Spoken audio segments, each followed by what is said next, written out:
in their assemblies, the so-called experts, they will rattle brofwa kesiye ni mfantini kwi ni nkran kesiye afe femo din echire din femo din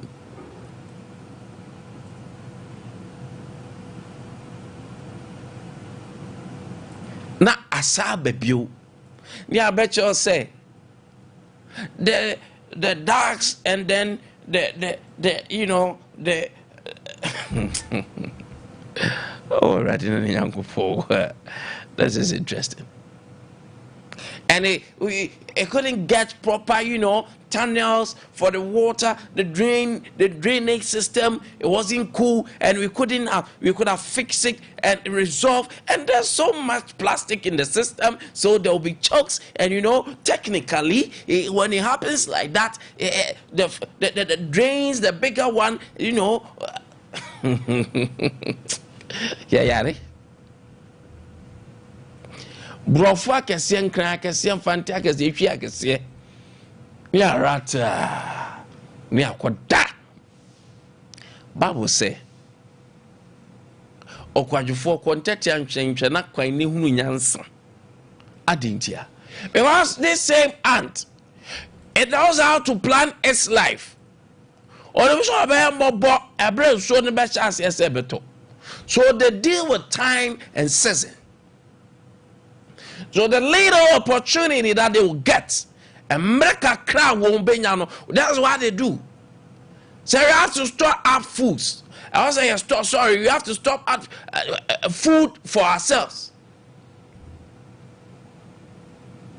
You know about from one logo like, but career the only team no be a zombie. No more pushing crack. So I caught baby on besomu a store. Now for the aqua knowing very well say there are times and seasons, and the times and seasons differs. They are not the same. So today ubenya dry season, but of course the ant knows say there will be a rainy season. Even the ant. Bayan ya say koko sechi anomano procrastination. Kasa yemframa. Let's begin to walk our talk. And then you see this minority. Because that time then this in a minority. And you see the Mombeba, Bechechim, and the minister is not doing his work. And the DND. And then also Obeti, the side of minority at this time, Rassisa, MPP are being minority. Yes, the incompetence of the minister and the president, this should have been resolved. You can't win once a month. No, Mabeke can't. One more time, then I'm going far home. One more time, and I Mujis can say somebody go away and cry, and I'm more by then my phone. Yeah, by your chibi biase. Kwasi asemsa na fiasa aso ni asa timbi. I look at this for video no so how people were suffering,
ensuo ni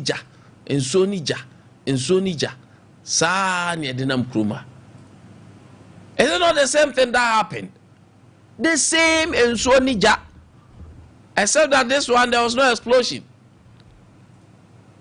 Of maybe a filling station, a gas station, bia. Sa dia kwa Mary goes round. Zana de bo e kwa Mary goes round. Kwa no asaba bisi. Eno na Ghana recycling of problems. Recycling of problems.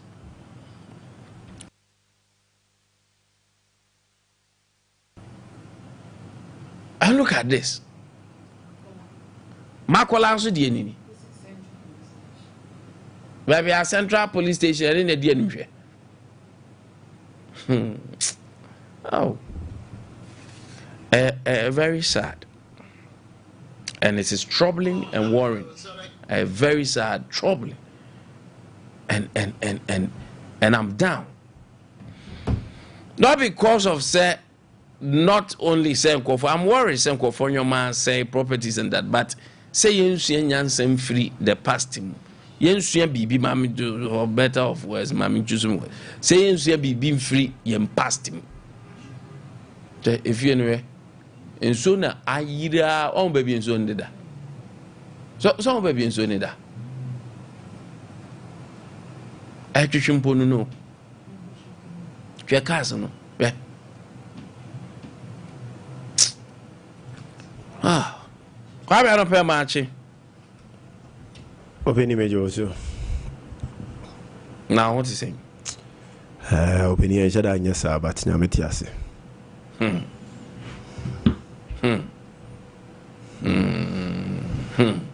But I know nyamiase say I entered a building no. Omugu so my rescue I think so for my rescue nipa bed 9. No, the current one aboma rescue 4. Na bako ay unconscious. See, empire said bibia ebe fine. Na very disturbing. Kwame, I don't pay brem mommy. Obeni medasi no pay. Ma yenche ati4 ni ahefo no pay. Na fi ye no masi se omo journey yen. Na no pay ni omo edi juba. E do masi papa. And when me assure say we say dia mesre. Ghana police service omo serious back say. They are never serious back say. Well, we waiting for the new release. Okay. New release number omo update here 0.5 their free. Because ija na mo say ato central police station na who the cause of the fire then amutumi to say suspect is with you with the investigations, but I think more corrections to that. And maybe I try to the same Roman numerals. I stand for one. I editing. Copy and paste near editing. Okay. And can unit is web first letter and we are the second letter on swat to swap. Nanka boa police for cratano. And first letter no. Nanka ya second letter also. Because opening the okay idea me assure says anity. Me assure says anity. Letter on the whole.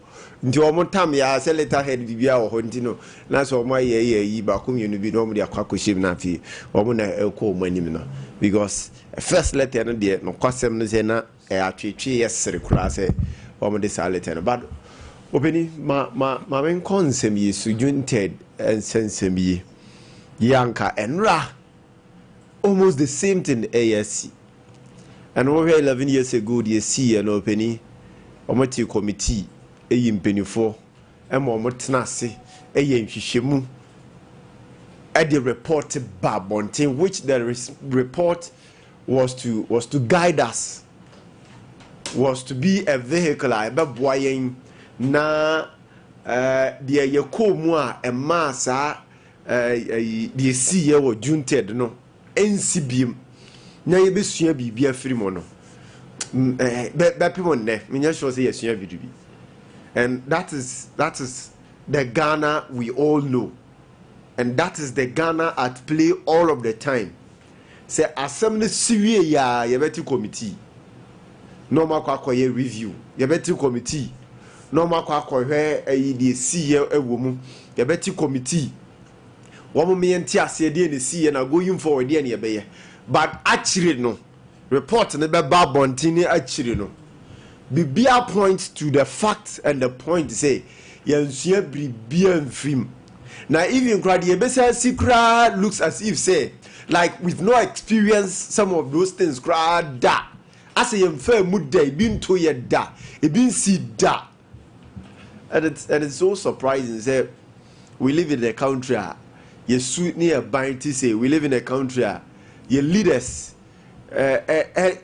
prioritize say wombe putu enema well sebeya anka wo yene ni ohawo ahodo a yene namu no nkan to yen but all of the time omotwen mani si na yase afedie womo adwene na da obutrim no anani senkuto so now they are going to look for solutions but shiribasam yente hwiye hu hwi then abe repeating no sometimes the repetition no cry ya na eyabro eyatra ye di kan kra si ye no which is very bad, which is very insulting to our leaders themselves.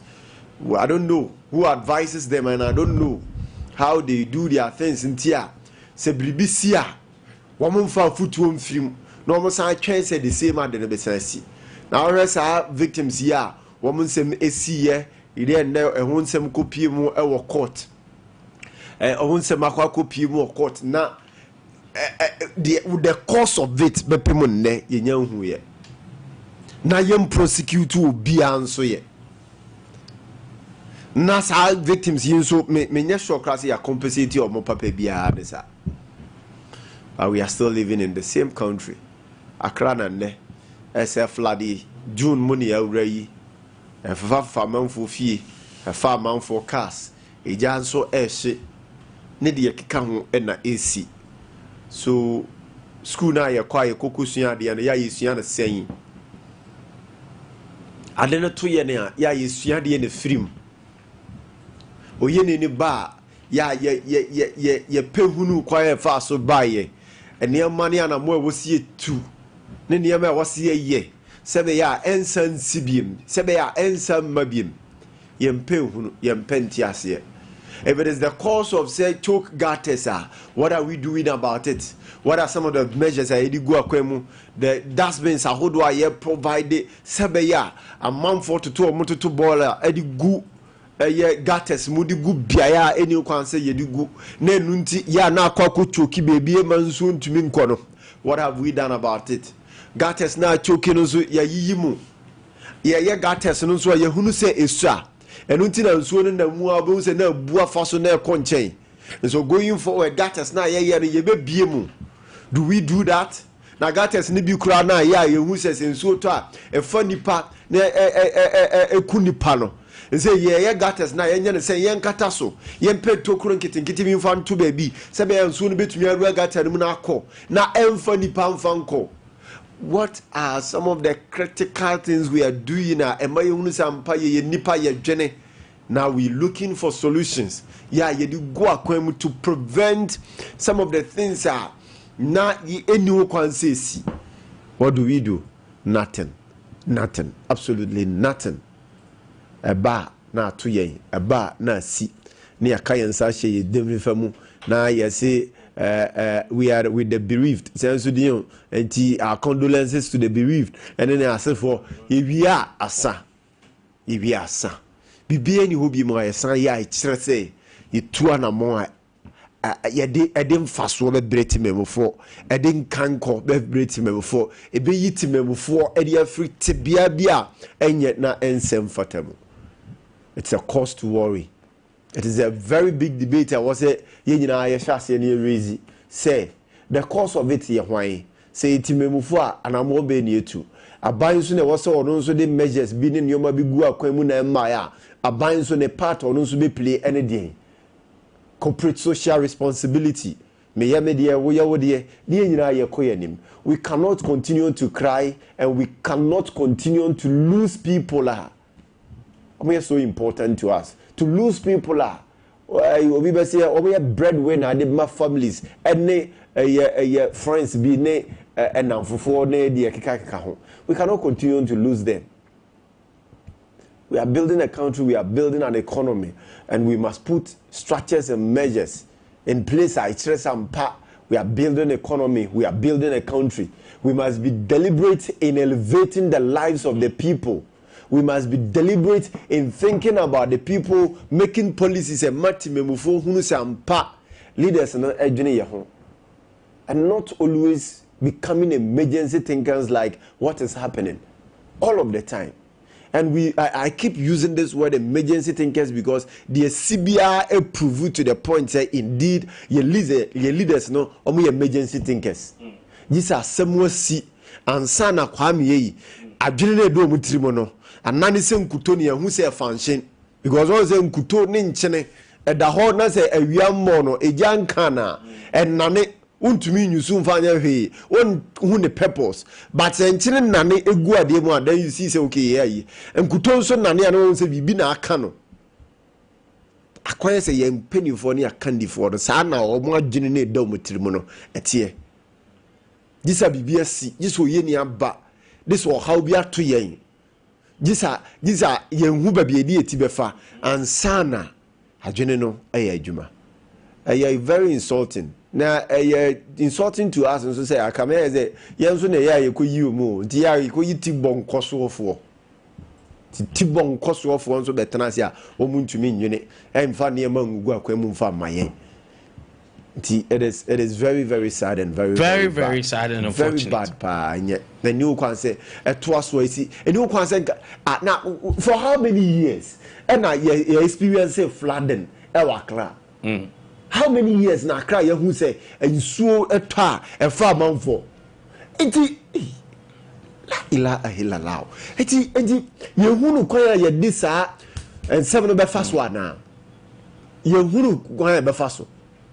Ananse say ye wuru kwanya ye de ana nim yenim na yenim so ayenko pembi say yempembi say na mofu yi say be kwakofo ma ba no ma ba behwe no ma hwe say okay e hadum ye ni say ye the way to say e dan we ye bufiri ha e ha ye file e ha ye gutters ni say e ha ye say na be ya they should come and think for us. If that is what they are saying, say they cannot think for us and give us solutions. They should employ or get people who can think for them to come and think for them. Because it seems they are not thinking. They are not thinking. They are thinking. They are not thinking right. Kwame, if you are thinking at least one right will come in. That be no be so thinking right. Kwame. So at least solution back. No, that is not automatic. They are not thinking right. Kwame, they are not thinking at all. No, if you go, you see them having breakfast meetings and all that. But Kwame, there's one thing to think and there's another thing to think right. Because if your thinking is all about, say, Ubenya and Sembi against your opponent, and at the previous government, your buyer 1 year, then your thinking is not right.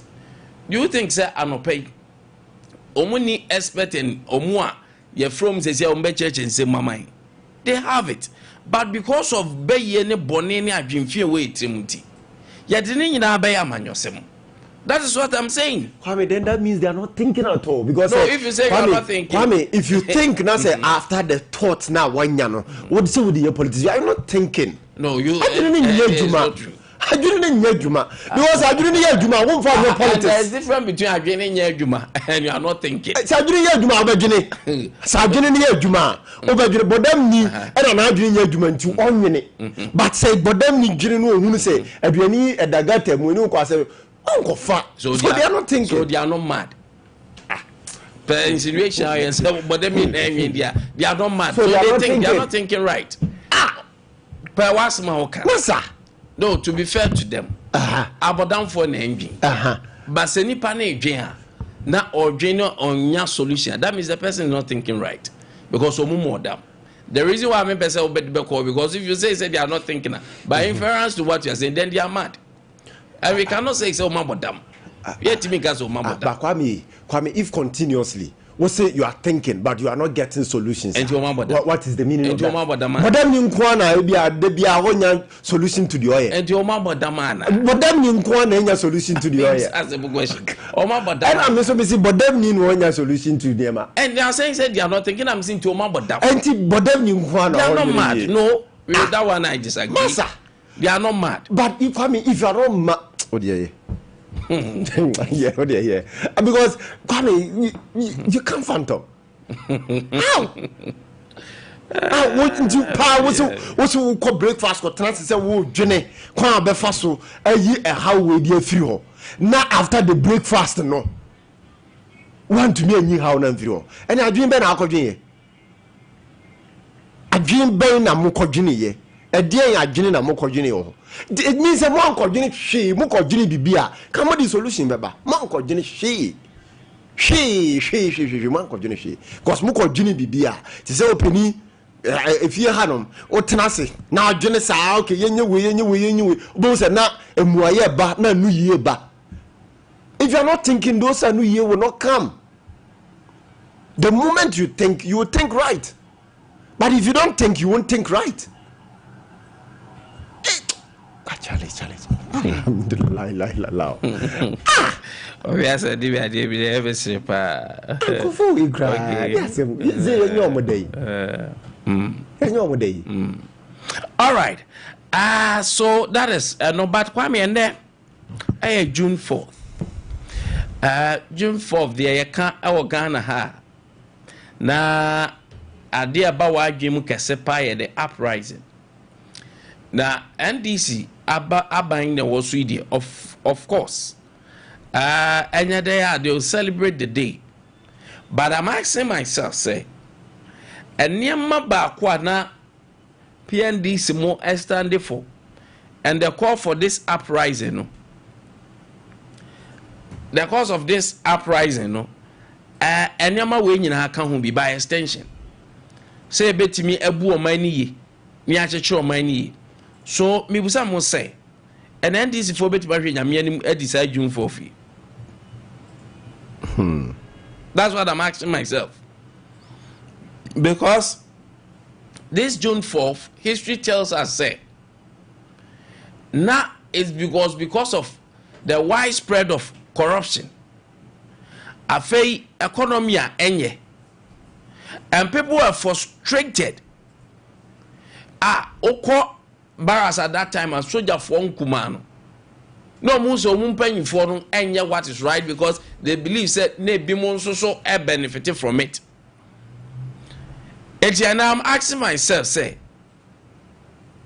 Sir take over His Excellency the former President Rawlings Ebeye, the AFRC regime Nyama and the main core of the uprising.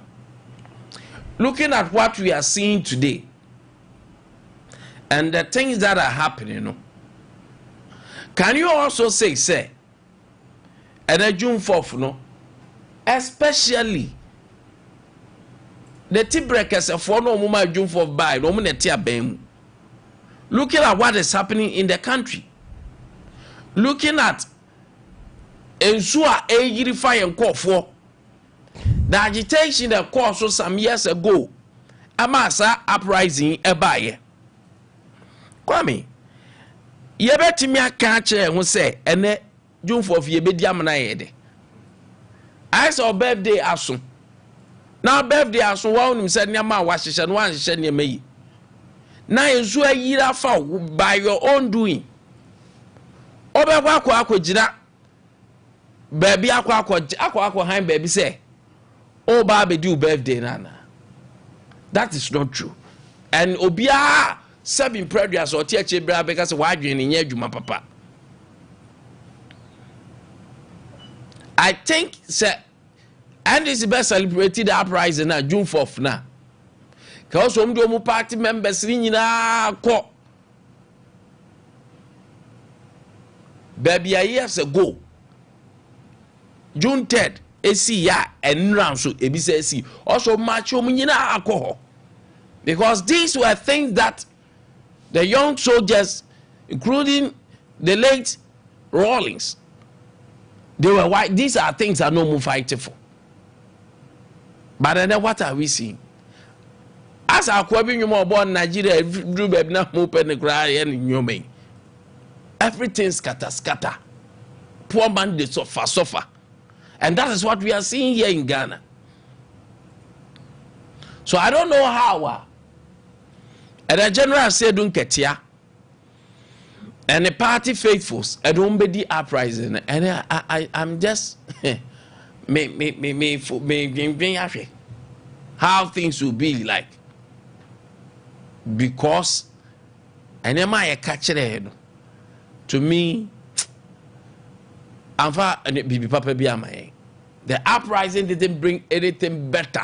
Looking at what is happening, because of the foundation, the vision, the reason, anti-ideas are uprising. And it is very, very worrying. Looking at the bloodshed, the cause, so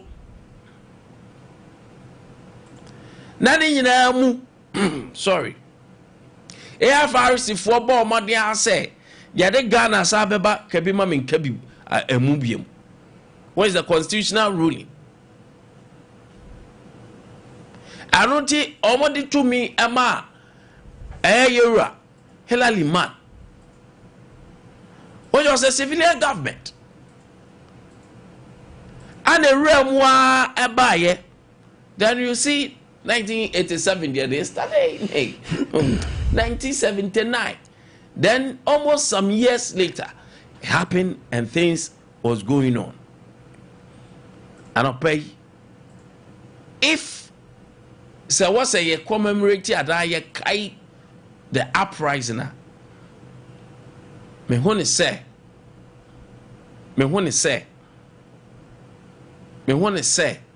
about 46 years ago no. And in the year they kai Ade was a hey and say ye bun kompo kwa ye chi ye hwe ne me see ye, then we should be accountable to the people. If not, we should bow our head in shame without celebrating this June 4th. For so be any so. If we are still here and we are still in our ABC,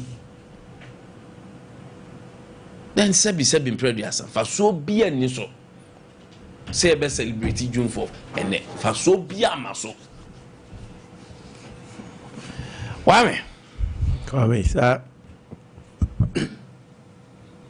Sa June 4th and say me anopai. Now I was reading about it kakra. Kwame Ade Akye Abia say na nyina so pa has to do with economic crisis na ekokoso honum na niema political transitions ne de kaka ho na enkoye eno nti ye ade age o man na free tibia bi emu. And just like you rightfully put it, so we had the economic crisis na na di animu eno nti yes are cool no na Kwame overhead na be pemon ne the factors na you involved in those economic crisis no, and that's what existed. The corruption, the inflation na koso na the America say food shortage in new hodi bad answer kura na Kwame dia no sound so be kan these are good eskakese eti akwa yese ehun sama ba be ye bibri bi a wonti ase. And looking at things, we've not learned a lot. Going forward, no. Maybe a year dream, June 4th, so I bound for so I read something from Kwaku this morning too, and characters be a normal a church or margin. Yes, the woman said, "What to young so now a twice moody." But make us say, let's use that economic crisis now. Then also your factor, sa brain no. Yeah, no, a county sa June 4th no a course no. Enfant to ho. Now Kwame, yen discuss it. Kwame, ye mubu ni enhwani entiase say, and ne baby a dream, baby a namuyi.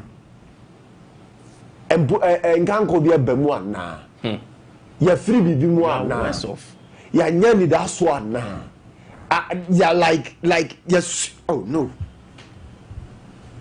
Kwame, it was just a minute because them catch them was okay, yeah, it was history, it is there for us to read and but say a wo say ye kusua ade de free de see nimu na fe ye hunu se ampa ya transforming as our mind there. Kwame, to me no and it be na ne woman na nye but ye free mono ye sua bibi de free mo abesin ne. And a kind of letters were Kwame Nkwantabisa so extra here 1969 more say coup basi left or right or no support but coup na you see you know somehow na say or condone na say Kwame baby ya duru nei say ye Ghana for 21st century dia bem pa ni aye dia amaye ho e beka say jun for na bamfa so kese pa dia amaye yeah, nti edise me no me you celebrating. So we are independence cry be 2000 you cry now. They are doing better than us. South Africa me find enko baby. South Africa do say omo won sem hunu awu mu didie. What you say? Krabe no mo angasa abonya brofia. Oh, I said yeah. Ebe day. But enema esisi so. Out to me say omo di omo hono no. Yeah, Kwame, say omo je tum so omo ne mrofo no betena. And I'm saying to omo di omo hono no. Nti omo babrabu. Okay. Akofo ba na ne tere no dey say ne. I just want to know from your end. And now okay. Ni say omo di omo ho dia. Say aside bisi. Dey koso na dey koso. Ha di omo gusu omo yi. My idea. I mean show. Nti Kwame, to me dey e kam ya say Ghana ye nhyada nsua dey. Nenbom ya ade ne besi na ade ne history. Ade ne besi na ya nya report bi ne nsem bi dia bata ho na ochina bi aba beka ho asemasa. Apart from that, bibia nhyeda ni ho a ye beka say yesua na ya maso aba mfaso nso e de amayen say oh my gidi menya sure me I'm not so much sure about that. Say bibia si amana ye nsem na ho amana ye disua ameso aba mfaso de amayen aso man no Kwame yensi eno ane de ni namu na eno na because say de namu yi Kwame kame say senka ye wo military regime kra cool time kra na nka eno kra ye nka the discipline and niema gugu akwam ye hu say wait say no we will see it clear than na de ekomu yi ne de esi na de ekoso yi because the ekoso no politics na say chese it's Kwame me da say all right Kwame me so me da say da Arapebe catch you say Kofarochi 40 so muti gujam Kofarochi 40 gujam Kwame mami ncha Dr. Kwesinya Mebefi technical advisor at ma Dr. Mahmoud Bahumia anopa wo monitor ndi mechiano pa Dr. Bibia wo bia mechia Dr. dear MPP for making sure so MPP for making sure so mudi ne be gina ye pa obi ani ho oh yes obi ani ho MPP for no ba koto aba omontoma Dr. Kwesinya Mebefi mi amaye souvenir ho aba beba yes sure ye beba otenche and before so mbeto parliamentary way no MPP for be kwa kaso mu kwa koyi omu parliamentary candidate peace ya beba obi ani very well edi na ba bontini di obi ani edi na ba bontini obi ani Kwame ose mankari o se nipa ba kwa no so twiniti e lawyer kokko ntweje yes lawyer kokko ntweje se so no ko I think second vice yeah or something like that yeah or also another brain now who say no nenu akuma no ejina mu oyeye nenu akuma ne mra nti now when you astute economics say masa nipa da ni wo fie say oh yes now osanso technical advisor de Dr. Mahmoud ya be kan ho asempa na ofara chefo so Arabe catch you said, yeah, we mimi ni bukofoi. Arabe catch you was a video do akam kwagwe. Say, and once and beba. Arabe catch you say, Media ha me say after military hospital no after military hospital senka ye wia anka ye nya ni full capacity na nka onfanoche ka san komo ya ye dikie ni adenro amesa ma o se wua se sa building ya ekoso yi san so ye wia anka san komo we kie nu ha enti which one is good say enipa ne baba na ya born gala way ya born return na ya young video ni abe chastise administrators and doctors no and so pre-inform you says oh baby na abe call first e be bo anka di kan ko bozemon tiase because abaya ka say no bear syndrome no yatwam no bear syndrome yatwam na se monye de ya e de do mbe ko hwe ko bejesi ko ozizi akore e be akwa bra mi ta aka no nya nu oro abo e bia onya nu bra de be hwe masa mo nya we ntina mo ba be ayo mo ba be tumani ta ase papa ni so asam na okan na no kre space bia ni ho asate nura asam na okan no me se ye no kre se bia kwan of aso kan na mo mpa fine but you cannot deny what is reality yakwo asembe na mo etina nkomo pese omo experience no bed syndrome so wo maso udu ani apam na ke no so be ni me ko konfa no che apam me ko konfa no che na se me ko konfa no che ya nya ba bia mama anna na me ni hu nipa efiri mu nti o mpese o mo tie no so na yesi o ane o mpese o mo tie no so bi do the right thing and we all be okay. Is it sometimes there's no sense. There should be a system. Kwame, there should be a system.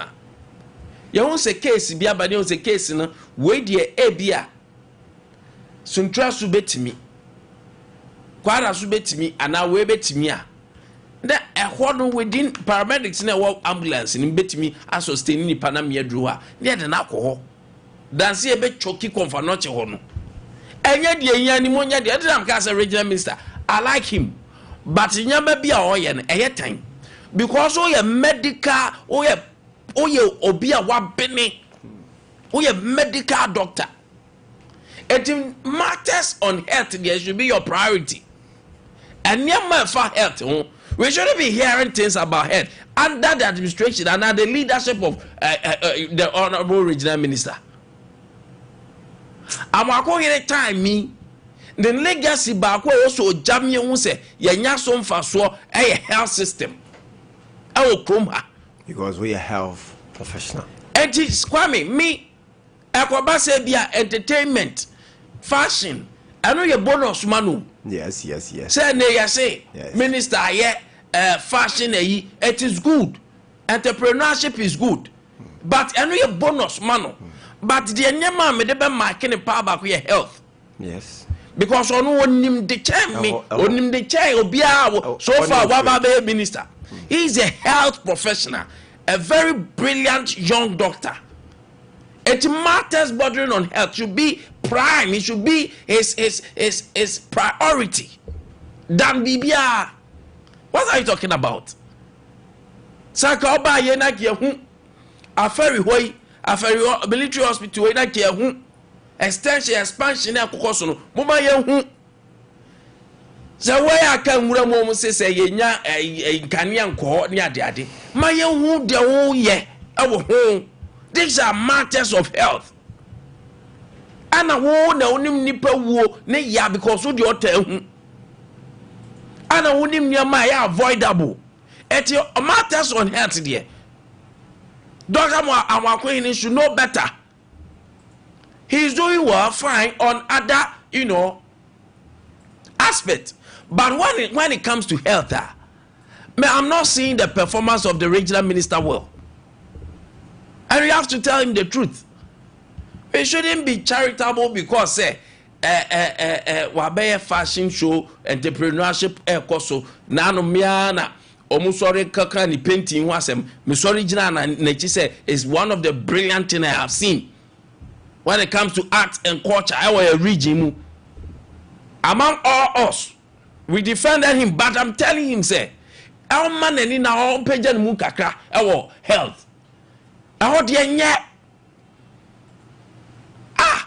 Tama kwata dear, sorry, I'm walking in the Akosu health. Are you okay? And people cannot say because okay. Our for do attempt the people who think say maybe they will 1 or 2 binti. But Charlie, we are building a region, not individual. We are building a region. Etina the ayaneba meka, the ayaneba meka. Amwako should rise up. Omiyanhu health facilities, improvement ebem. We should see because he's a medical doctor. And you have travel, what health system, what places be.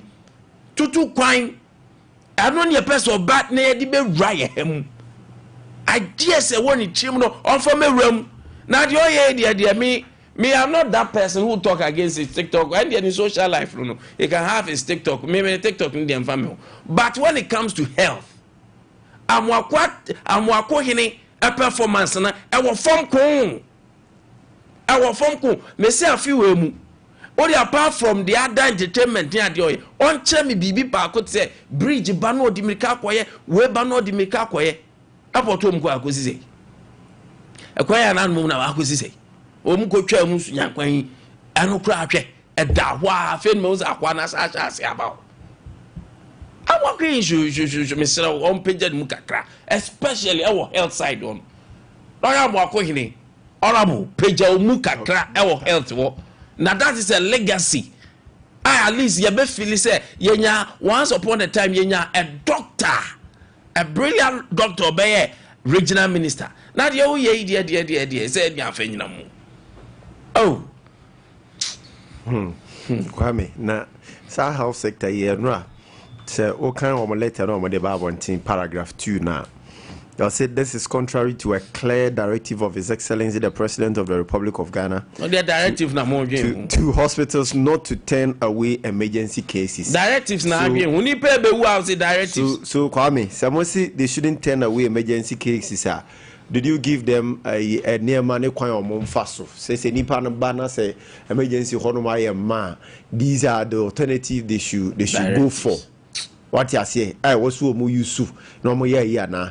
And I said they gave this directive because it will expose the government say on the health sector on your share or don't you know what the directives in the aba? Sabe ya doctors for no compromise, be sacrifice one way or the other. So me directives. Akata be so honum sabe ya to me more bina and I to me requesting for a development or health sector and I say saying it because or baby what abeja yareshe mini baby amagina to so you are buying so person megina entem so brabe kriti anase boa yen kriti baby ni yen fa ho nso nka emergency ho na nka emergency ho so ya biem na ye kese but so wo the directives ba yen koso anyi omo a yen ye omo ne yen fa omo nkoto he ehemfa yen fa omo nko he na senkenya asempa nanka eno na de amike ya hospitals in Kumayi ya hyemu ma ya pegyamu ya mana ejina ne nan so akwame enkenya emergency bia na be kokonfo anochi enya emergency bia na wose kokopie mu konfo anochi enya emergency bia emergency eba na nipa no wa ejoso na ejoso hospital wo ho a yemfa no nko gisa ebro ejoso hospital so ni a transfer na ba konfo anochi in extreme. But here is the case, as emergency bar. Nipa nye ejoso hospital ninjino. No the natural honum sa ba betratek sa na ba komfo anochi. And so senka ya my health sectors no ni health facilities no ejina ne nan so akwame ka first thing first what ne be call. Chube hu say cat emergency iron mano na extreme cases na wo ho. Some of the cases work out emergency no cases are senka ya ma ye sectors ahodoɔ ye hospitals ahodoɔ chiefs compound polyclinics ahodoɔ no Kwame emergency ni bi wɔ polyclinics betumi akuta but ni nyina egu komfo anochi ni nyina ya so akwa kogu komfo anochi nti ya so akwa kogu komfo anochi no wo se onye den on discharge omo and also on day. So it is time I was a moment health sector who say deficiency kakra kashe ho. I'm back tackle ho. And that's our party. Hey, modalities no all right. Life house directive, dative. 21st clinic, you also take expert and pay my main country or say bomodia. Sir, ohonam na etutu waste and ya when you malaria, when you fever, 21st clinic and pay me come for the amount. Bomodia nebra 21st clinic, a clinic on its own. Sciatica expert, the whole Ghana clinic be anyhow. Both government and private, both orthodox and then I have 21st clinic and a sciatica me expert. If you see a same copy on answer no. Say twun ye cho say ya de kase bi ba be bugu and I say be pass mama. Brania hwema na ho nto. Your doctors so nimde. Ye wo nurses are wabbing, ye wo professionals, lab for wha. No biochemist about your lab kama near say we scan for wha. To be child scan come na afenso so physio for what say nyase oko physio ya de wako a sciatica expert anope ye over 15 branches 21st clinic no bomodi ane free lines and baby ben ye man 0540 311 311 0540 311 311 so answer 0249 311 311 Fred de busa ya de ne ho asem no mbe chirechiro mu ombenya abotre doctors no abotre se no wa cho baby a obekọ nso a ebetima boa anope from we ye wo Kumasi ehwan overseas Sompa TV Sompa FM ye ne bosoro no mo form ha ye ne afa radio na eben so anope oboase council quarters Scott Junction ho da be hu Accra Tantra Hill ho ada be hu omu sa so na sunyan teaching hospital any first gate ne ye no hwem kransa ye bo ho tachiman so misraw tachiman ye wo Gian bank dan dada anim o de frey na manager da mo be fa kire kwan ne kama na wadru hod ma mi ahwew 21st clinic and sciatica expert anope Roman father ne dro no Roman father ne dro no Mr. Father Martin say ba Mr. na ba ma ho aye titiriti stroke ana chewo ohonam eyo ya ohonam aye mre why you weak opeja mu mpeja pressure and also diabetes ebeboa say yade aye kwanko ete so odi emanyankopon kwan na yema Roman father no edro ni bi na ade adanse die beba 0247 919 122 0247 919 122 and 0552 668517 Roman father ne duro no duro e di ama RSYD no VG studios no pe o ye movie o ye skit o ye podcast ana say o ye podcast na na say bia o ho ya anniversary bi pese stream oni ade ma fa camera video ho creative directors dia RSYD no VG studio in crime your malama bia se first Kokroko street e ho na be hu Ghana for nyina frɛ a enu bedi nkomo na assistant bia ohia bia ba be so 057 471 5778 057 471 5778 and 0303974822 and na unko near for professional studios, professional photographers and videographers, afei editors papa bi open creative director or so when your idea na be see creative man your trauma ni no be e the amount anope one say sorry ukoyi watade hwehwem obehwem because one for comfort engum comfort to dey yesi nyoma wia oba be samfunum raising water no na watibi egum na afei wa raising wo samfunum wia wahata na ukoyi a ewo na akoyi a asatade no wato no no eni ye kama emu ye hwehwehwam comfort after wash Unilever Ghana Limited na dey so you can imagine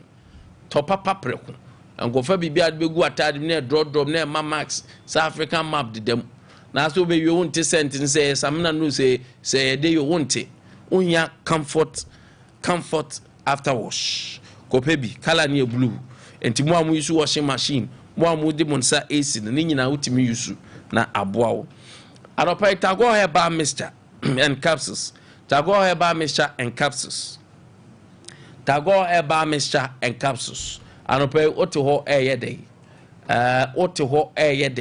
Tago Herbal Mixture and capsules bema won ma infie no je se o mema sem no kofom e da fom se kojo to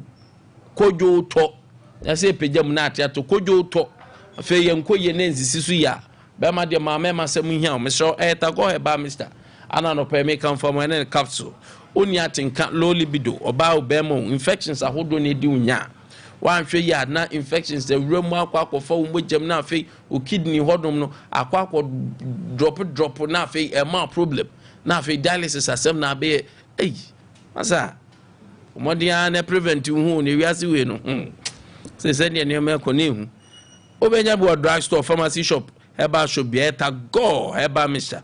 0243228296 0243228296 ta go heba Mr. no Anopa season e draw OCP Ghana Limited fertilizer nyina hene no OCP Ghana Limited misrewa OCP fertilizer ye fertilizer o de Bolland na o tim say natural as e wo de a manure say e manure man so doso mfa so bebre na de man ye sonko ne say on say fertilizer ba kwa akoto no wie na afin kofo complaini otisi wo ani 2 days kra na asha ase say da bi wanya fertilizer papa e MPK fertilizer fa bono na de bona utim say naturally formulated eboa so mo amudu atoso de nya adon toast boko jeni no mo anye from vegetables no atoso de for mo nya NPK 10-20-10 ana NPK 15-15-15 OCP no ana se mo amudu legumes no mesra mo amudu mbanya OCP TSP udua bro emo oso hia OCP NPK no 15-15-15 no ana 10-20-10 no na wabun se you o de ade abo asase amano aye kama anopa ihye nso na ehu ya mepa na ehye no se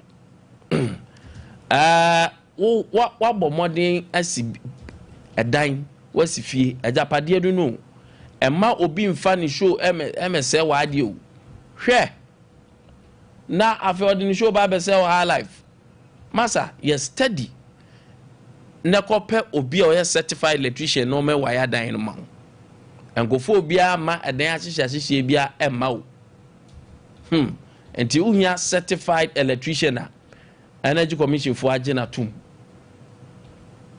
na bede on your app bi o your friend certified electrician GH app unya download na wo ba obi o certified bia obenya no profile area baby awo de oben wo ni nyina obenya na obi ba ho no so certified or ID card a free energy commission sanso no certificate a free energy commission na ba mu so certified na de de ni every 1st July ko no onye obi o certified no be wa ya wia obema certified inspector aba certified inspector ne ba no wie no se akwa no ya adwuma ni ya ehwa message kunkunen ubenya bi ECG benya bi netco benya bi baby awo no se wo netco folim so ECG lame message beba wa ubenya bi fa office wo o meche process na ma nya o mitani waje o mita nya afi na middleman minim we o eja kwakumanu ba ken wa ho yenko na yenko omoaye masa eno ya asema pa intimisra wa certified person never the right way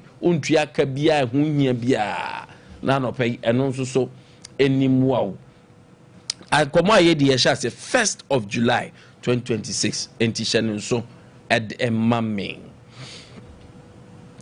aropay abeyafo atnase gera ken atnase onu sese no ukọ menhia south na north menhia north mohonzo menhia north o ginam gidi airquas communications officer ewo eho onim se communications officer no uduru NDC mu a regional ayifoni na communication officer form for near directors ana mo so form for near officers na so for near directors we see no you call a review the constitutional review legal no na said this time around we are the communication officer once the first one they appointment like this time around once a brand now was assigned no correct decided to say for the first time in the history of the new patriotic party, communication director is a virtual officer. From a show of any appointment, near manipulate to be present to watch him to okay. A communication officer. So you communication. The main director. Now you constituency for the officers. Oh, okay. Polling station and so officers. Say on 7 no. The elections na communication officer account 5 no am na 7. Okay. Polling station no 7. Electoral area na 1, but it's electoral area committee into my 5. And a constituency na 17, but you say you check elections and research name. Am I your elections officer and a research officer? Because a boom sana. Yeah, na ni papa ko your research. What's the elections so? Hey, tedious. Enya de ketwanti ya chiche mama ene no. Obehu se MPP ye koye nim na bugidi se obi abeya adwuma ama abana ye koto no so no. Kunimdi aba ya afem Nkwantabisa nti. Ebekoyi because Ghanaians who say MPP you are so answer and everyone na me rechi na me monitor how in ya usi church LGBTQ sem but enye nka topics ne ho but Ghana fo nyina so answer na you can double standard of NDC obi wo on tiase but we will leave it to the good people of Ghana and more conscious mind someone. But sometimes tell be another diabolical canon every just to be on the safer side. You know, Ghanaians are the good people or more be justify. And as I say MPP and MPP. Now only a different platform. Now me can't seem be. But baby I could be a minya konya meka. Me no nyina nim say some trofo binom edi nya. Because omo ma ye hu the air cause the real situation on the ground. Example me no nyina Ghana ni bia nim say ne fuel board den MPP wa abem but don't say enka wasem inflation 24% na dollar 14 na fuel petrol 14.35 Ghana for ntie me you fact check the o ka say nyina now fact check ntia ha no wa ya go oh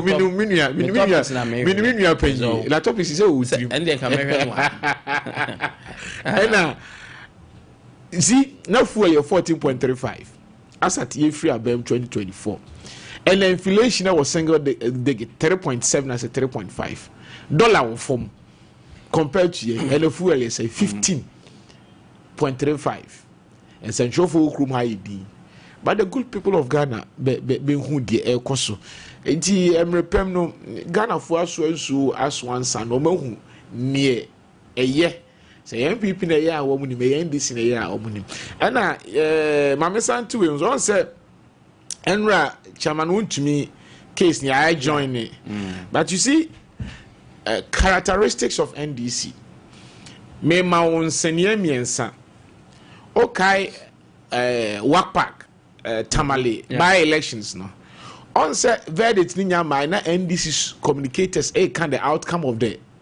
court proceedings no actually we are seeing na say e be call run e be twa benim lo and behold e buy in the same nyama no mo kan wa bonte no na judge no e pass e enten koda say so ma sancha say oko social media chairman wontumi issue a local January 3 no almost NDC communicators including the deputy attorney general crowd posty in the cases I say chairman wontumi will be jail it be say 5 years it be 3 years but they shouldn't forget now way news onim say misdemeanor a number of years minimum you say yes maximum you say yes onim say case bia e wo range ayedema ana obi enu odi ni case be kokoto be ka say obedifu enti ono de doctors sim saya ye na ye hu say enye de akene kianike ye de betum obi han ti o kan say predictions na senior adwuma wa ya che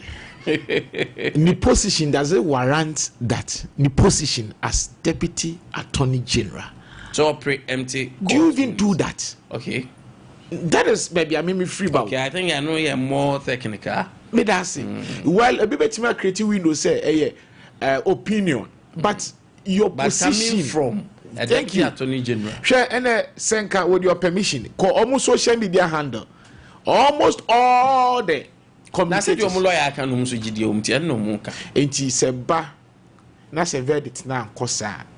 and I say ba na kosa MPP supporters on can say would obi be ka say e fair and I said that judgment no a woman nti amasa court no e fair na onye fair me that say amasa people might think say me in my opinion I want to say be akoso nti and you don't remember what nana why actually MPP time the statute of prosecution of said the name ne woma and cake adongo ne oma edi omu tumi na who say about out class say ye di never to say we knew the law, we knew the consequences, we knew the punishment, we knew the results. Now who say ye be church on with social media can obia want to start ana obi so be ka to that time na enye rampant on social media na nti said ne na said radio powerful pa but what is a communicator be na mo search for amunim the crown no you don't do that. What is the difference between weighing the content of court? Well yenyama lawyers can dey wo tie obetima kasa 50 years you found to that say be hwem husu obi kasa 2 minutes but it's serious. I mean, you can't be too careful. So, Ken. Well, sometimes when you are too careful, my own real. Let you know. We leave it to the court of public opinion. Okay. Arabeya diemira konfanoche. Enra na konfanoche. In fact, head of public affairs the buyer. Because it's an emergency. You honor say the nya kra. Why a man too crow be now emergency na the neighbor or bad advice say omni Ghana herself food in common say other facilities be available for patients no na eno na better bonti amanfo ye bobo hu be dem kind say dia papa ya kai probably so be friend high because of their president the bar say so no bear syndrome sem no yentwam no but it's that against reality I don't make kind of and to me no I won't let it be some more leading a but this is the situation we are in now. Dr. Beidu and then there is the CEO and then Ministry of Health are being held by a year Kwabreminta Akando. Brapany made us say when it comes to health issues, say our home, your bomb say you be a man yourself and who are the free say a deal with Nipankwa. Now, Minianum NDC because of the CBB, I know my politicizing near Manintino. Oh, Kakrana, you are forced to say what the politics in the bureau. Senior, so him irrigate project at Dakofo.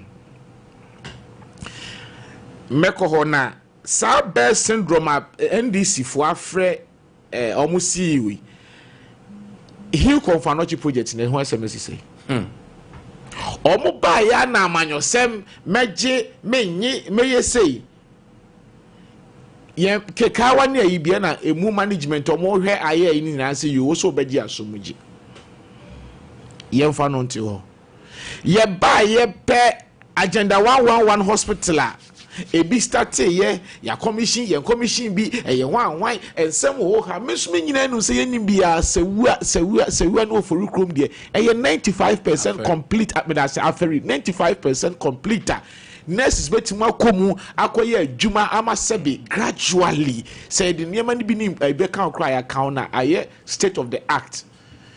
Nanso enam say NDC kaseti a ye bo ho dawuro ho ha e demoralize that agenda nintino ajat facility nice one is one nintino one of the consequences you say governance is a continuous process na almost nim say you say abofo nim so oba hwi adwoti ankoho niye no nim say omo ya magana fo nyina hu say MPP anya hwe say mo ba na kam de amanyosem to nchen ena ba bia aferi ne ofori krom de S3 ena ya commission mo see an commission ya say mo the nurses ni ayikoguma nka the pressure on so beti mo ba here agenda 111 ena you na oma panyi kura kwa say sebe it wasn't reasonable see best starting at the same time or no case is not reasonable na the so if you say 24-hour economy o sitting at the same time It tells you the mindset of NDC. Yemra, Confanochi issue no.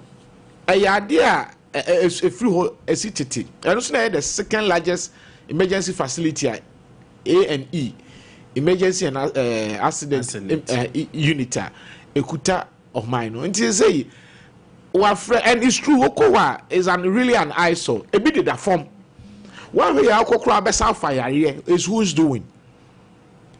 Obeka say na aban na etwem forgotten say aban na etwem so no ye project with the conjunction of mention no mo ye heal Konfanochi mobile pe instead say kan be hama project na koso na etima sustain agi amanfo nkwa no and the be ya amanyosem and the jatu na mbusa senior say what won sem what is the state intimate account what phrase you so man pointing yeah it's what friend na there and that is the reality o meka di enti ni so omo punishing disciplinary measures should be say emergency na kama o team of producers nko secret recording ne eyo okwa nipa da form emergency ho na ye hu ya na ekọ ho because ade ne beba mijimudi baby gun catch up say ade we ebedu e chen okwa senior nipa da form o de da form po de njoma bi I just don't want to say it minya o say okwa ye wo red yellow and orange ni bi say you know nipa da form one so the am can say the more I person dey be ya amanyosem NDC be me dey ya amanyosem o kan so man panyi say no bear syndrome one a bed na ho nipa na yare na ba accident emergency unit na yede na ba no o man na from no san fa yare ana one way kura na wa unim unhu sinim say obi de me nipa bi de ne sister emergency call hospital oduru ho de agi onu mom to ho onu mom to because alleges niema na niema bi a obefam utri anye ya okura akọ hwe yarefo no obeda ho ayare atwa ho okura wu agya na yarefo na ahwe neti ase eti de kam na sisi eye better so be yamanyosan free na agenda 111 project na about almost 95% eye complete no omo hwe ofisika ngum na de omo betimi employ nurses experience so be mo makọ no na the pressure we Konfanochi no emra from yeah. That is the only means. And they can say that you see, I keep on saying, Sananado Tiho, Nadio Behuno, NDC, for the Bretu, 90%. Agenda 1, then no man, I'm on penny, medical, so my penny cracker say, and you're prudent, say you're beginning to go. And then you see the student, thank you, I'll find Yaman yourself. And I ferry, well, I mean, name say you and your marketing kitia, you bet my say, can you operationalize OPD? OPD can work, can functions and videos, who call internet, Yera, Tafo MP, 1 person so, a quasi 4 o'clock video machines near many go, you bet me operationalize it. Now, intimate almost say, and yet, independent minkum. Now, your clinics need be now a war 1 amount for G treatment, and bet me that compare a ferine ADN. So let's not play politics with our health. Aba, our friends are on punishing. Oba, no so providing in near man quite. Why, Juma?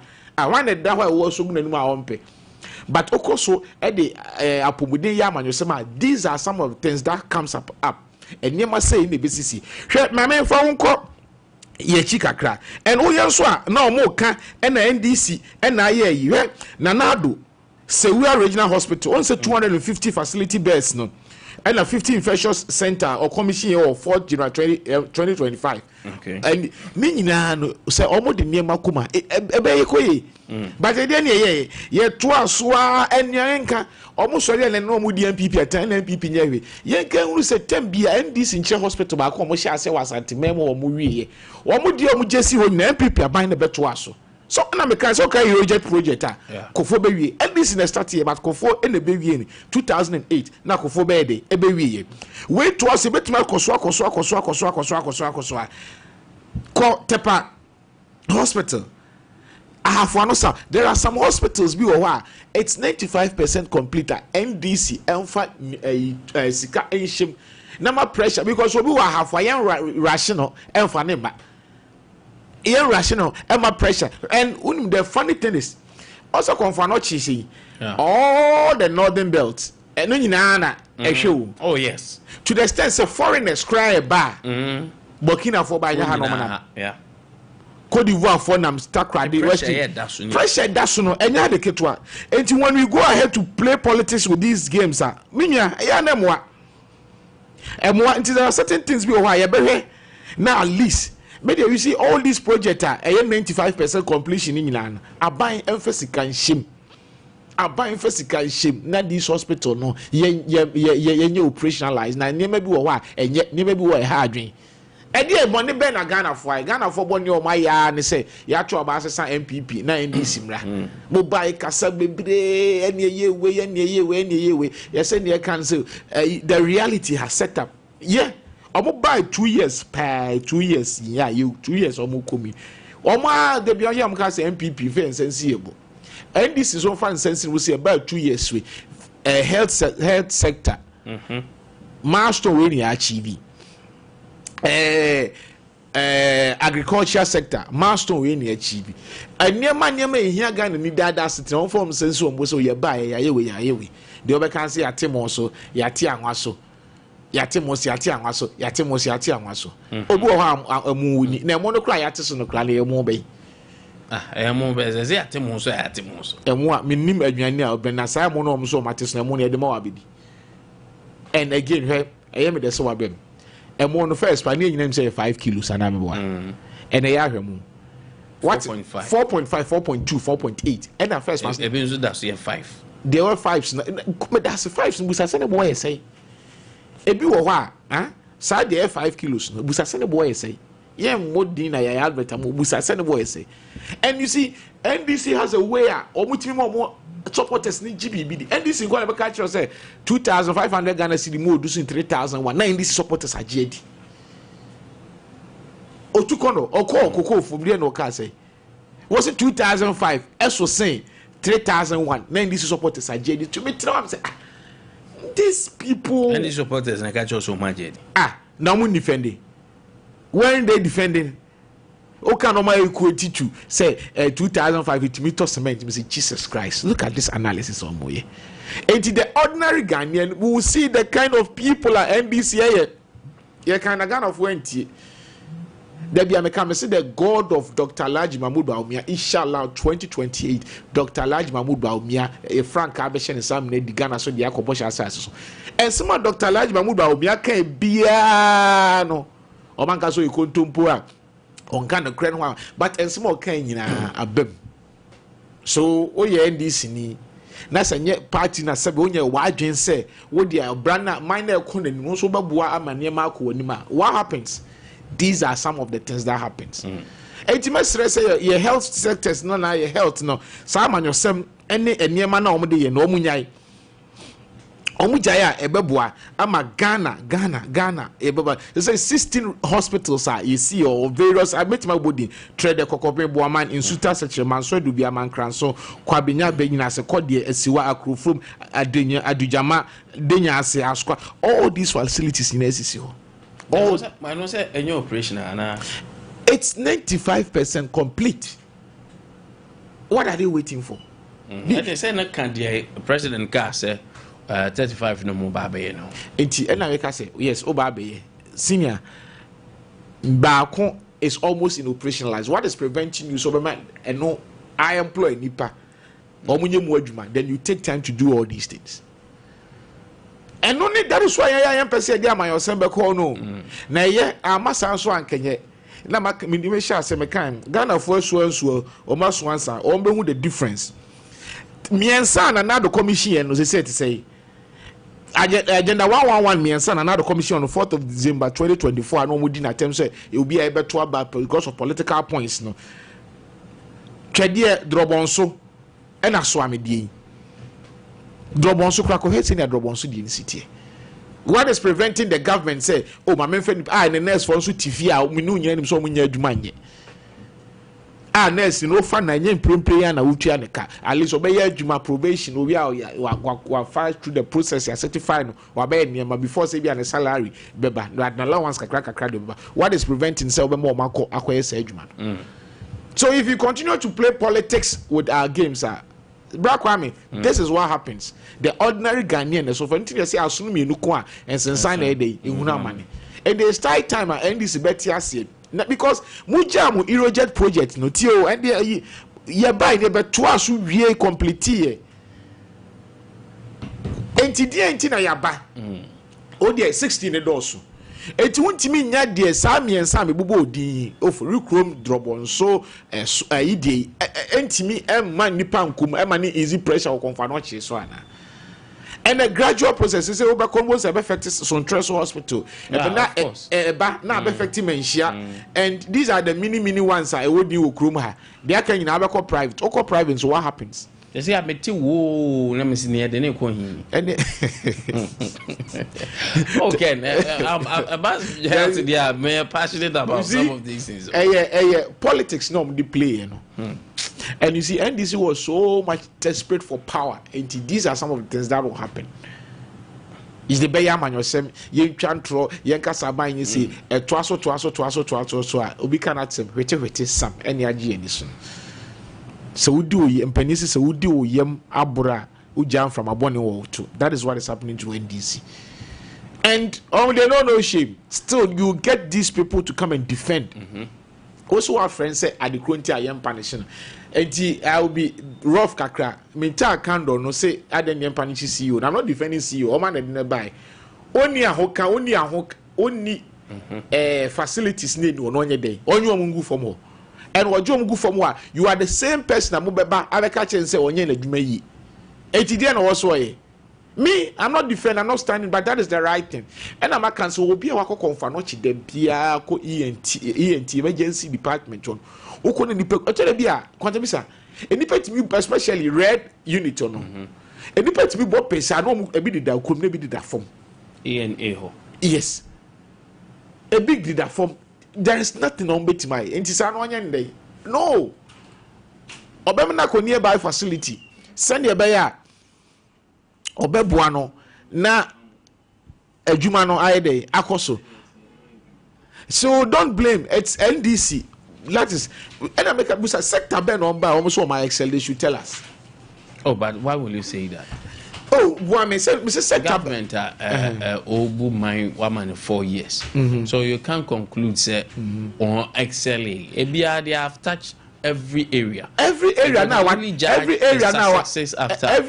what touching which of them and what touching that's the question I'm asking education koso education koso okay said Mahama 100 Idrisu ka so obe employ 4,000 teachers no say it here obasa ma employed why omo bie come portal so ko he e ma teachers me teachers me ko hwe na transfer me teachers pe wasempa na mo mu bu mfujai also ma don't go there omo video na social media no ehun say why not na de na video no kwa na megina so ajaje ono wa adi no so okwa view once no o ye ne de o se portal ye NDC anga me se portal view once ubie se bie link na no ano no ebe befasa ndia bio baby ona ne net nya eji won teacher almost say won teacher ni bia omo my employee me dey me hu bi da so hu bia because I have friends omo teachers and my child there for good 12 years enti me now for no nyina is within the Kumasi metropolis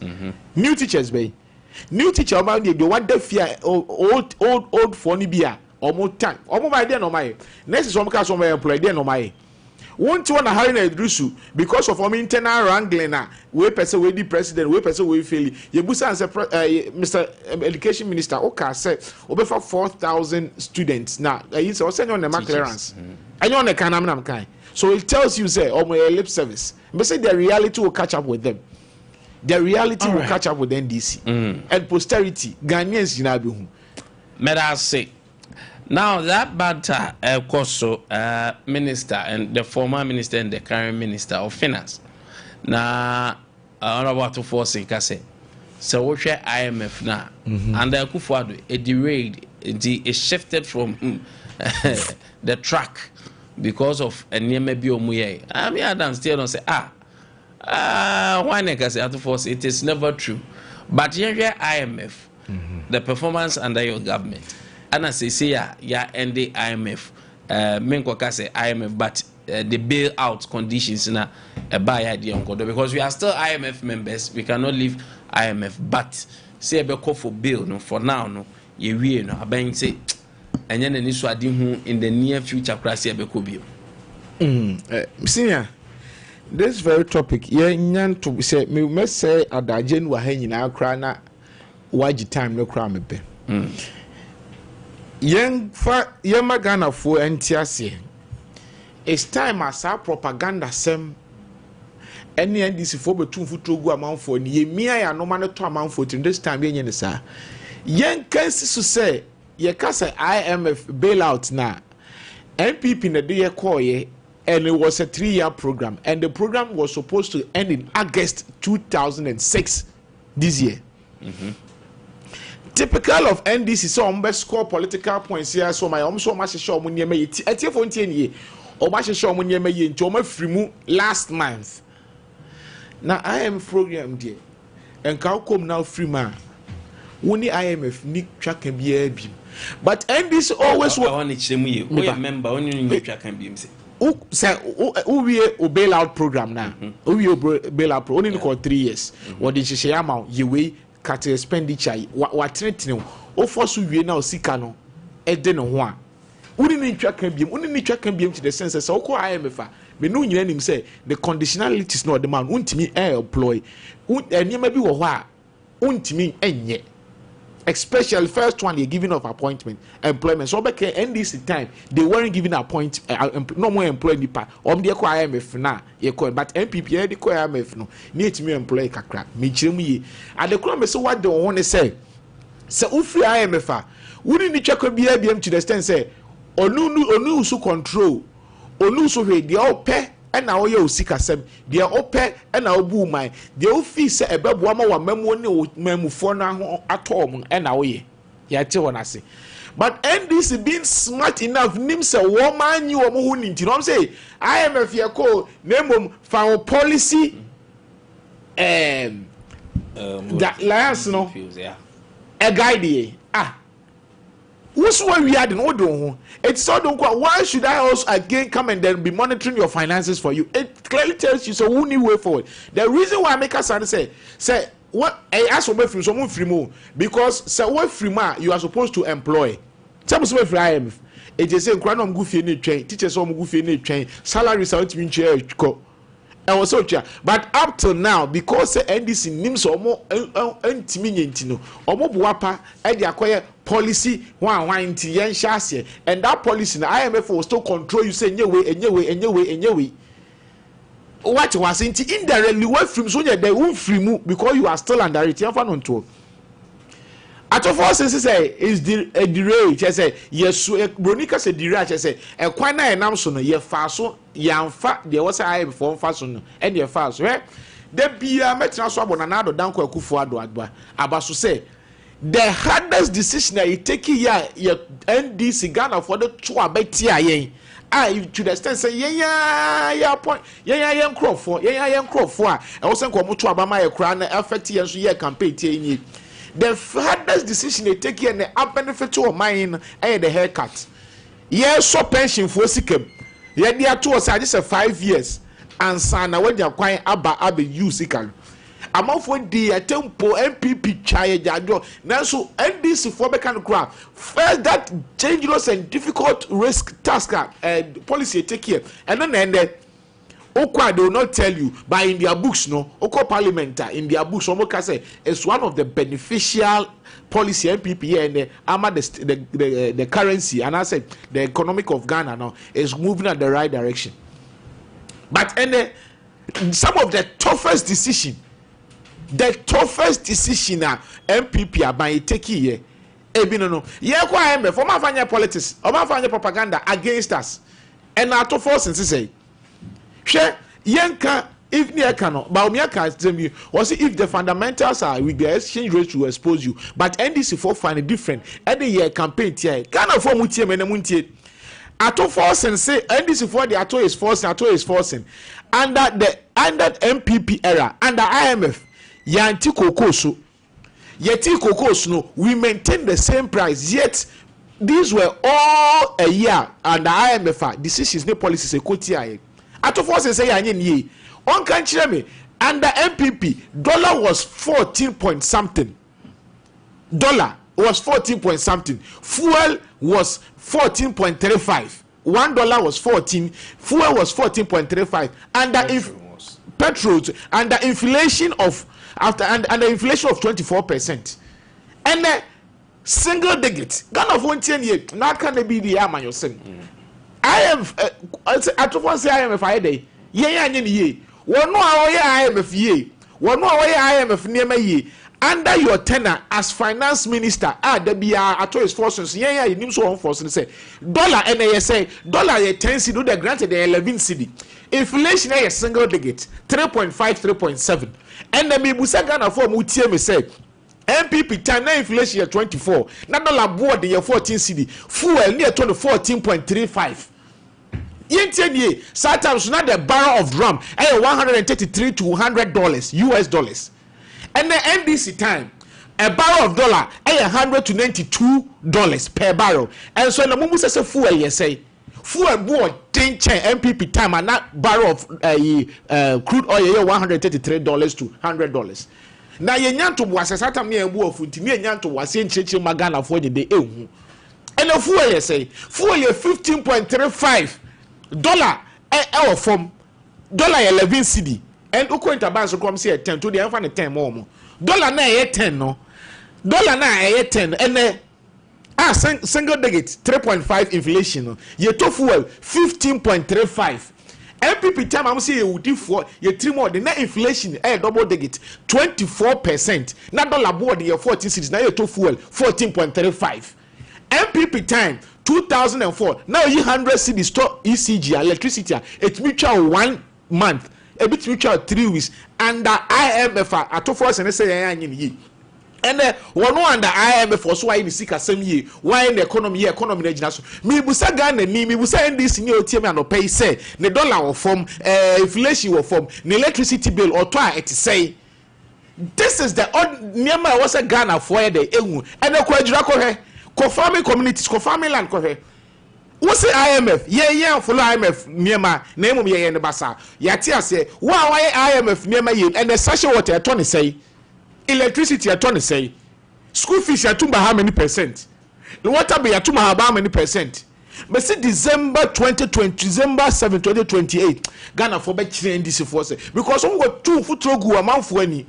Economy the menko economy and me students allowance economy me etimi employ economy and free education na the student allowance o moja student allowance be phone lines last week me call West School once West School constituency now we test com program ho me busa question ala wan e ba na am say there be o and enya honko because of MPP ntia ko test com institution and kra ni su awofo na ofie ni su and na wotu ade kra ye nto eti sa MF me ma ne de one they fine Satana Ghana for the buo funtina nom kan asment you then the can say Ghana for nyina nim say MPP we are the better management of the economy than NDC and I'm a man of facts and figures go Ghana for nim no say atutia Satan ye ja etro mu tutia en senior bra Kwame na ye bufo ni yen we say Satan me say na me constituency me ma radio ni TV so ma because enema bia me pe me fi say me nti na bufo what John Tutia and try a home 2 foot throw go people. Or man can't have no say Haptel. I oh the only send any crap, but man can't say Haptel about Miadia. Yes, I'm kind. Now Haptel about Miadia. I must admit if you could TV so says who you so Haptel talk creditor or they finance about Mia campaign. Or man can. And throw mu chai. O man can't just mobile game la. O mo buy your own besan LGBTQ na nana do you paboni ni o timi sa am abasin tell credit din na do attempt say ni nya panyi ye ge no ti no pe tu obese san on GH1. Bela mo si na do sign no. Emma Sam George Satan the country so Kenya president buy o mo de no so change Republic of Ghana no oje ye. E no dey Republic of Kenya go so no mo sign o man sesan hwe. And Ghana for tie mo ntro e de amemo ni share mo side dey no maye. Maka chen say they want to be promoting gay bianco, utimi promote. Obi ka so your person ya on ho ba ye man no Kwame Nkwantabisa. Emra na mo person na do sign. Ade na mo dem ba man say am asese nyema. And enke topics no ntie mpese e be ko. Dey make come say Ghana fo nyina hu say NDC atro yi, uyi propaganda, uyi atro na da e de kotokrania. There is nothing on betimai. There is nothing. It is IMF at force in Gina Hall. Oh, Aminam kind 2024 Parliament say going forward the next government, which of course name himself Dr. Elijah Mahubawumia, the economy is going to be stable now. So Ghana is going to go on the right path. But funny enough, because say any almost say ya no money muntino. economy stable here dollar ne ba form no be a gold of oil oh yeah where some buy first na man gold and ba omi am pe go no mo ton ya sata no for 1 ton kran kan no ma be pump $100 million no they are just scanning to stable the dollar no ma be pump to stable the dollar and the coco buy what has happened because any more die so no money so they don't know how to manage it and could be free IMF one can just IMF maybe ko but you know manage me. What sort of economy is this? Economy, I will say IMF economy. But we were able to pay salaries.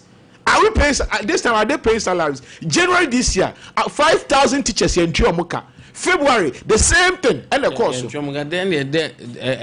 But that's not the general system because people have been paid. It might be technical. We'll find out the reason why they were not paid. And mean to catch teacher salary. You see. Politics no. Yeah. There are so many ways to cushion yourself. Ultimu say bia ye yi bi pay bia 1,000 salary. This year ye ntwe betimi dia support to her. This month ye ntwe betimi yi e dia kwasha ha. Obey hola bale ndu na ye cushion your then we give back their money no kran e be twa in tot. Let's not go there. The person Ghana ni bia hu ni say IMF and NDC for the war Mwasafo Hinena. And decisions are no dear the new patriotic party led by Dr. Alhaji Mahmoud Bawumia Radi Admishala 2029 or by president. The difficult decision on take Unti Kroma na former chief Yakufo Gloria Akufu. A demonstration against us on this haircut. And it so funny. So by what we do, we knew said going forward, this is the best way. But what Ghana for? I mean, why they atoye and only so in the Ghana for who name that who say and now say any NDC for that soon into no one say no be managing your man aye and this is they say what is some cotton Bank of Ghana headquarters. Also, I can say no correct. As to force on join you, so say no cray. Almost the write up from ministry and say, and yes, said more projecting say, Wakoton, the new Bank of Ghana. Almost say, they are the cray was also a monton, almost lazy. Some say, almost tons side the amount. That is there. I can send you the video. At to force now, which are joy news. Yeah. Okay. No more, the say, and yes, I didn't change to say. It's not true. So when you AI, one way you watched it. Program with Evans, yeah. Yes, Evans Mensa. Uganda Nibio Obi Uncle has. Original also waka the complex square board and say, Omon ton woman's uncle high, and this in to cranny. A day audiano, ton we was uncle high. And on a Ghana for starting raising alarm quickly, almost you should let us say, man, wasn't you okay? At your Omra Chenin Chimusia train. Etima to force in your baby and say IMF near IMF conditionalities then Yama was in the so looking at Timothy Coco Foka, and Timothy student allowance, and Nuntina there was a Yama man will be and only say the powerful and hardest decision they take here and no nya isusu asobon but eno ne a benefit Ghana for nyina and you shouldn't even go there. Oh IMF but don't mean teachers ka. Also what the IMF here so ntimi teachers ka. IMF here certain petrol barrel of petrol near $100 to $133 per barrel. MPP times that time no fuel 14.35 and would then $100 to $98 or ton 15 cedis my now sa buy me MPP near this one and 3 more day. Na Ghana for them can start am na bu phone ye twa ntro na ma ye so ye bu ofuntini e ma bo ti bi chichim and the Ghana ni bia who send this ntro take lies and propaganda from NDC. There is nothing on bit my and NDC has nothing to offer the nation. Nina say you bet about 2020 there be American inshallah. Dr. Alhaji Mahmoud Bawumia will be the next president of Ghana. Na Ghana got the right direction. Well, as a crime the man who be say who have me final bit now. O man can chase. Oh, say top is near me and so. O man say there you can say you because what catch Ghana for said. You see, form gay seminar na they call front and back double standard of NDC in Grand Tunche. Ghana for catch say agent bema 24-hour economy. Na simple term no. Almost say one job, 3 shift. One job, 3 shift say okwa adwuma ba kwa na onua ba. And Ghana for bisa say Women's Bank NDC for kwa na $289 million koto pa de che. 90 million ko bia kwa susa. 85 million koto TV, you say TV, a year, above for not some to Nyame was ready. I don't know. This government, so they are not saying MPP government, and the students for your baby.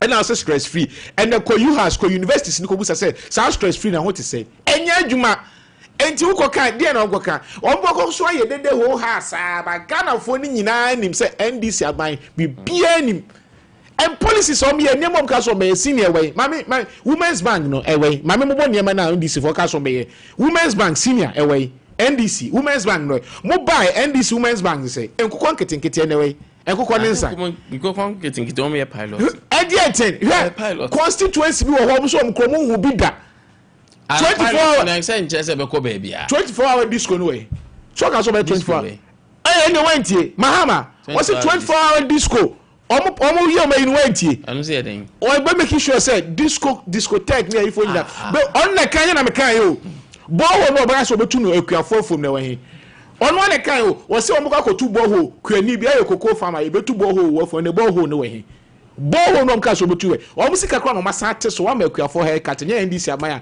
kanu se timi ma akuafo haircut you are catch them say they are doing boho they are making koko na yate so clearly it's not they are doing na why doing MPP time yanti bo so world market yet so who say koko fo sika so we your money maintain some musika yate so because that time na dollar CD rate no and so boam don't forget about that dollar kakra bi albeba be san be bebre dollar kakra bi albeba o ma 1 million coded jobs na we and no crowd o ma zan this for I mention I don't know where you feel be Coursera that say me communicate bi o mu say e ba o me ba mention mu I am yes some time na also we producer you feel be Coursera na e Google for a page on now nim on be mo akọ so person mo bu Ghana for this country on be mo akọ page on say for Ghana card you say o feel bibia wi a on say ko classroom o be ko classroom on say click link o be click link no so wuti anya ebia ma e ban so do ko Google for page Coursera no so ye page a o ko a usua de free obianim entities now see free hours from I don't coming so we are near ya fault you Google phone who Coursera why a page addition the person we be an we you no be ma certificate enti a link no and no ma link dem on website IT student or Christian ICT or Christian service so at this time nya NDC for no me say they should be ready to arrest some of us in 2020 because they no credit the back culture and so can create or they will find you and I'm catch 1 million coders job no way oh enti another mugo so Ministry of Communication Covota region almost centers so kromu ni ba bia wo Ashanti region e we he woman 2 centers e we he computers cry day anyhow women's bank no we he oh say women's bank na no me catch e we so market no 24 hour market no be women's bank e bebe biem ti die biem na we expecting. It's not even 2 years now. Oh, 4 years. Or flagship program. 24-hour economy untimi nye. Women's bank also be mama na bosia dia so mu dwede so untimi nye. And before so bit may be bank so you need 400 million Ghana cedi. The sika we can parliament the first one was 50 million, second was 35 million. Does it tell you say NDC for I raise some baby women's bank? You see, any man there, me yes me breno. Yes uncle. Be kakra na basenteli. Ni je tem kan se bebre ba umia ye ai pork wonye kra o de 90 million ko dia kwansusa. Na kwansusa nya no man dia. Kwansusa so abeka ho asema. O se say. Kwansusa o se say. Kwansusa. O se say. Ko so munya nwia. Na se o dia na person o make it. Manager, some office na ebia o producer de bibia ba. Nana yaba boss ene ye pese ye we wo hwemu din na wo science just wa je to na wonyi ntu thank you na bibi we bibi birthday so ho ma me nhwe na me fa course ni bi 0548931931 0551931931 hello good morning yes open you need baby free Father Roma, is going to be sharing junior now. Junior, my dear. Mudasi, I'm talking to the chairman, chairman, so and chairman. Now, Enya, Mintia, Asantamana, Kuka, Namentia, you were declared international regional organized, and now you are with the chief so international Ashanti secretary. Now, anyway, the Muslims or FPP, or Mubaku, or communication officer, inshallah. the Para. I mean, and it's what I said, Ghana for 1 year free, I am the floor, so we say a Mugua. Because the one which is a school, no Japan. Untumi Abua one what's all. No Kutumbia. A better Pakana or Chokano, the future Papa could use. Let's see, yes, the IMF. But I'm a force after a moment I will see. Again, I didn't like to clear in the studio. Let me show. What that a phone with entity for the Ghana for. Also, I cannot. Saying that now I'm already in the program. And I could be very I just come around like that. I was say, I was down tonight and could be check. May I say, thank you. Hello, good morning. Hello, good morning. 92 financial one. Hello, good morning. Yes, sir. Hello. Hello. Hello. Oh, too bad. In proceed. When I have 5 minutes. A Janisha. Well, who's it? Oh. I don't know what is happening. Wait a minute. 0548931931. I don't know why, sir. 055. Nampa Chocho. 0551931931. Barbara, they will do it here. Oma. Hey, why have you? I think they would a team for Infanchebi. And I think due to some circumstances, the traffic will come in soon. I think and then I'm you see, Nkwantabisa. On the neighbor and every team million very, very well. For say, I am glory now. NDC abide Ghana, ye enjoy no Ghana for enjoy no. E almost say ya, Mudugu community na Ghana for ye day. Yet we enjoy this economic gain. But Nkwantabisa, my man say Otie Amin Adamsa. Tia some more kind. The finance minister kind no credit. You see, so Otie no say IMF S36 targets are a friend of performance criteria. This performance criteria, it is true. NPP Aban was able to meet all the performance criteria in 2024.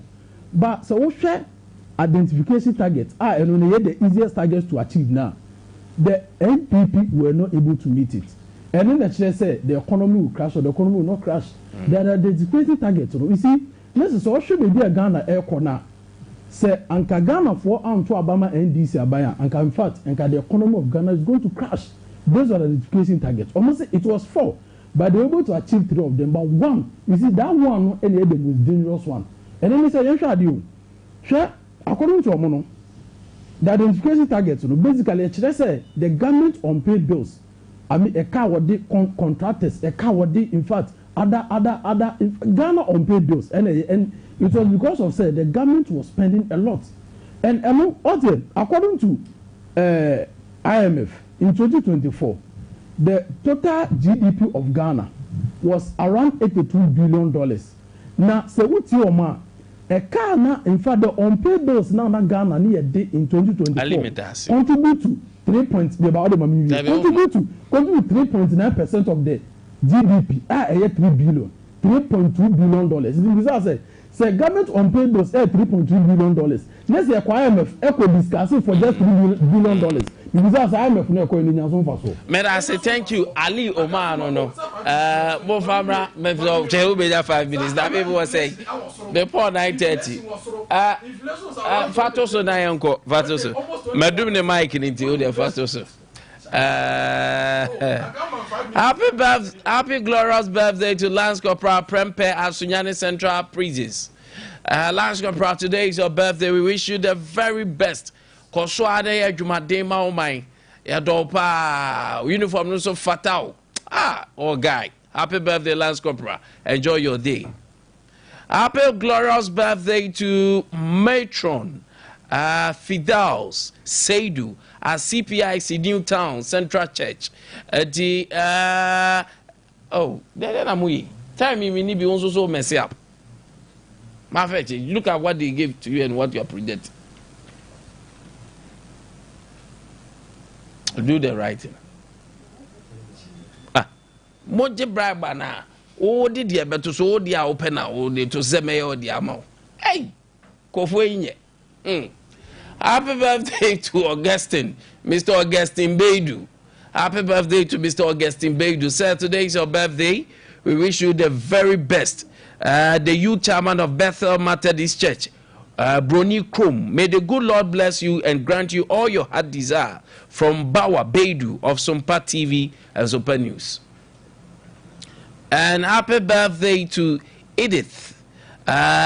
Worships at St. Joseph Worker Catholic Church in La Paz. From Aiken Pink FM reporter. So Yenua Aiken, so my happy birthday. O say Nyamisha Ebao. Say Nyamiso fan kwa dumu, enfra dumu kwa dumu. Beautiful one, enjoy your day. Happy birthday to Henry's Ajwa. Today is your birthday. Oh, Kenya say Camp Prison. Beautiful one. Happy birthday. Nyame Emma wakuma swadi na emrem. Grow to see the glory of God. Happy birthday. Happy birthday to Michael. Michael, today is your birthday. Happy birthday to my dearest friend Michael at Mama Naomi Fabric Shop located at Ahafogoso. From friendship is one. Your friendship is one of the greatest blessings in my life. From Kwame Acidity of Afo Achinsua. Happy birthday. And happy birthday to Baba at KJT Dubai. From Baby Dishia Kwaku. Yes, Baby Dishia Kwaku so ma wadapa. Say Nyamisha at the mount. Nyamin for Dumu Kwa Dum. Baba, happy birthday. And happy birthday to my little sister Rita. Rita Ama, happy birthday. Rita Opey Ama, happy birthday, beautiful one. You say Nyami say on show. No nyo kesi Mr. and Mrs. Opon o ma memo o mo do si Nyame hwa wate enti nyini be panyi kese. And happy birthday to Adepasila at East Legon. May this special day mark the beginning of year filled with God's favor and endless joy, good health, and remarkable achievement. Keep believing in yourself. We every Keche Obi of Sompa TV Kumasi, happy birthday to you. And happy birthday to Obapa. Obapa, today is your birthday, young one. Happy birthday. Collins, niece, no. Yes, I'm so in shout. Chama Collins, niece, no. Yami from Frad Dumuquadum. Obapa, happy birthday. And happy birthday to Agnes Kasim. Agnes Kasim. Oh, you're a businesswoman. Oh, Sunyane. May God usher you into greatness and protect you from Nana Yao. King Tom TV Kumasi. Eti yenua na ya so my happy birthday. Nyame shall be brave. And happy birthday, happiest birthday to Ma Perpetua Adunkwa Central. Ma Perpetua, the Church of Pentecost, from your son-in-law, Elder Joshua Ankama. Wasil so my happy birthday. Na asu nyina ati se wa kayemre. Enti Ma Perpetua asil so dasi so awo bapama no na nyame shaw no nyo kese o filu star bia bi. Happy birthday Ma Perpetua. Catch back on the way. On that note, young for some nina and see I from na ko wa me Kwame Nkwantabisa. Nyame show bia me cry am man wrap up now. Work, I am ready. Amba pa, the situational situator. Eba betenase anopay na momo fro ari abeko.